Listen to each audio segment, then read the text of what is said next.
Hi, we have to talk about IOTEX again. Ticker symbol IOTX, currently at 21 cents. 9 days ago, I've made a video on IOTEX titled Why 16 cents is expensive for IOTEX. And now we are at 21 cents, so obviously it doesn't look too great, right? That video hasn't aged very well. But there's a few things I want to point out where there's quite a bit of misunderstanding around IOTEX and around the analysis of that last video. So one thing I very quickly noticed is the video was posted somewhere around here, right? 16 cents for IOTEX, and so I felt pretty good about the video actually when it went down quite a bit. I mean, not that I feel good that people lose money, but always feels good to at least be right? To make a prediction that's not completely off. But what I noticed is the price was falling, and while it was falling, people commented. People said, look at the IOTEX price. It's now at 30 cents. It's now at 40 cents. And I simply saw the price going down at that time. So what actually happened? I tell you what happened. IOTEX has two very different prices. What you see over here is the price of the native token, the price on the Binance exchange. And that's also what you see on CoinMarketCap. But there's another token, the Ethereum-based token, and that price looks pretty different. I mean, the charts, they look somewhat similar,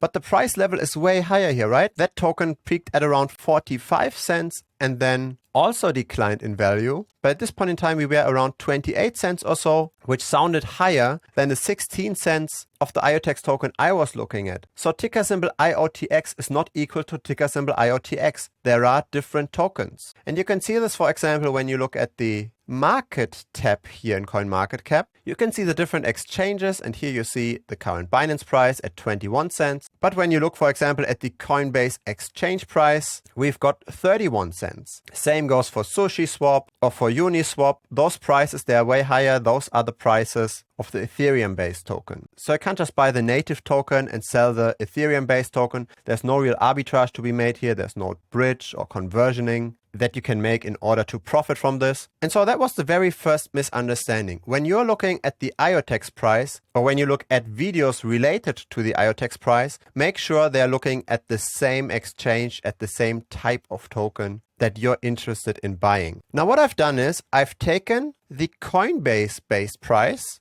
the Ethereum-based price, and divided this by the native token on Binance to see here what's actually the delta here. Do we have more or less a constant conversion, or is there some kind of fluctuation? This is the chart. This is now the expensive Coinbase price by the cheap native Binance price. And it's interesting that these prices, they have been pretty much at a 1-to-1 conversion up to a certain point, and then they suddenly decoupled. I am not sure why this decoupling here happened at exactly this time, at the beginning of November of this year. But undoubtedly, there is now a divergence, and it's not a fixed exchange, right? So it went further than 3x at some point in time. Now we are at 1.5x. So the Coinbase price is 1.5x more expensive than the Binance price. Okay, with this misunderstanding out of the way, this still doesn't look like a great prediction. And I'm not saying at all that all of my predictions are correct. Crypto in the end is just a game of odds, right? Of trying to find the right risk versus reward. There is still a lot of luck involved, but still I want to clarify something over here. So this is the Binance-based price, 16 cents. This is also the Binance-based price, so we are higher now. This was the first video over here. Now, the reason why I called the price expensive at that point was the heightened trading volume. This over here. This is a pattern we very often see in crypto. When attention goes up on a coin, which is very often triggered by news, then short-term traders get on board, right? Short-term traders buy up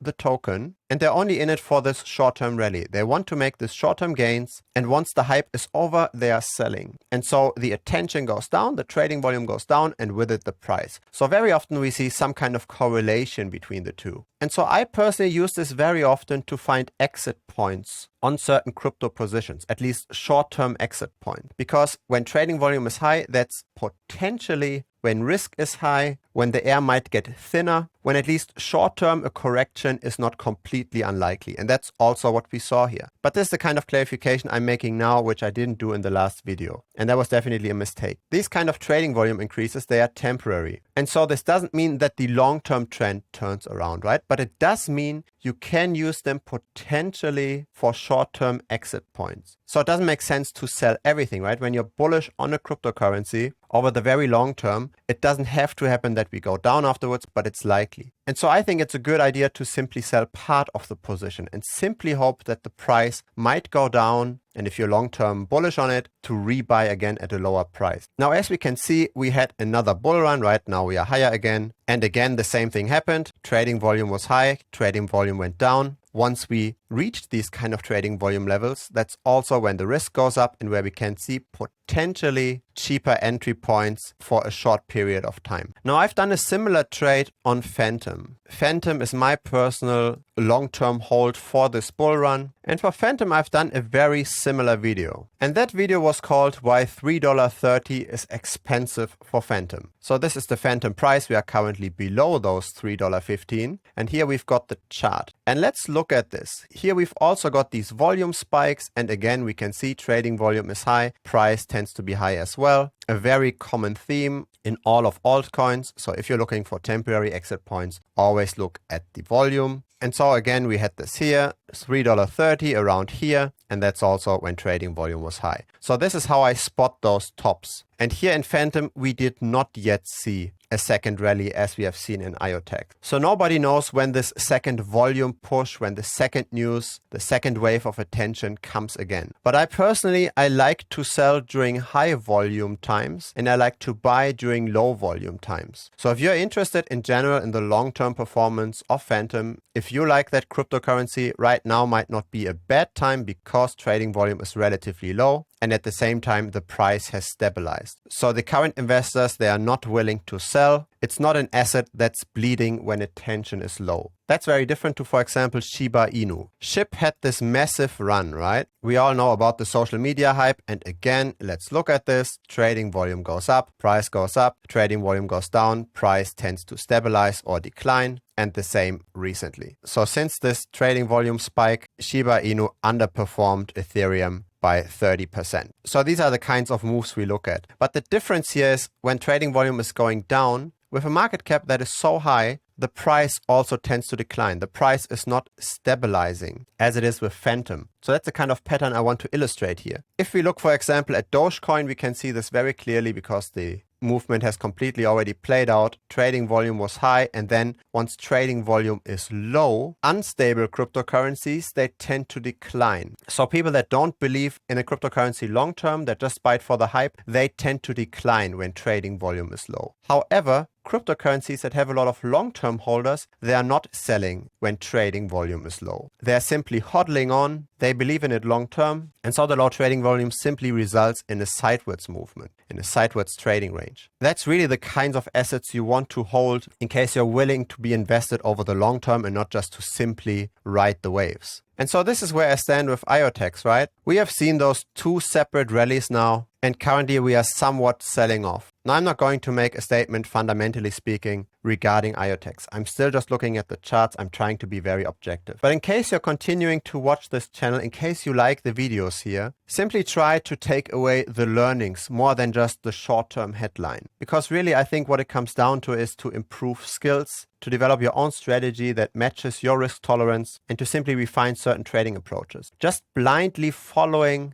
the headline on a certain video on YouTube is probably not going to help. What is going to help though is to look at the approaches, because then you can track these things yourself, right? Then you can look yourself at the trading volume and figure out how to react to a certain market condition when an update video has not yet been released. Of course, what you can also do on top of that is to join our Telegram group and simply tag me in case you need a short-term update. I try to answer every message where I'm tagged in. Right now, we are more than 1,000 people over there, so you might try this out. But still, this is no replacement for really developing skills and looking at all the data. One last chart for an update that I want to show you is the IOTeX price divided by the Ethereum price. That's the chart you usually do not see. Again, this is the Binance related chart. And so this way you can simply see how the price tends to move versus Ethereum over the long term, right? Because what you do is when you buy altcoins, you don't just want to get general crypto market exposure, right? You want to outperform the safe Bitcoin, the safe Ethereum. That's why you take on more risk. And so you need to look at the outperformance charts, and that's the one versus Ethereum. And so if you're just wondering what are the kind of movements we are looking at here, from bottom to top, we are looking at an outperformance of around 7.5x. Or if you look at it the other way around, if we go down here, an underperformance of 88%. So there's quite a bit of range here. And so it's totally now up to interpretation. If you see this as going sideways again, as it used to in the last 2 years, or if you see this as a start of a potential positive trend, a long-term outperformance, that's how you could draw those lines potentially, right? These are in the end just imaginary lines, nobody really knows. But simply be aware, if you invest in IOTEX, these are the kind of movements you can expect. If you hold it for the long term, at least don't be completely surprised to temporarily see, say, a 50% underperformance or so versus Ethereum. That would not invalidate the long-term upwards trend. That's simply the kind of volatility you take on when buying a risky altcoin. If you enjoyed this video, please give this a like. YouTube will then help to grow the channel. And if you haven't yet, feel free to subscribe as well. I publish videos regularly. And of course, as mentioned before, we've got the Telegram channel. You can find us simply by searching for Bitcoin Strategy Channel within the Telegram app or by clicking the link in the video description.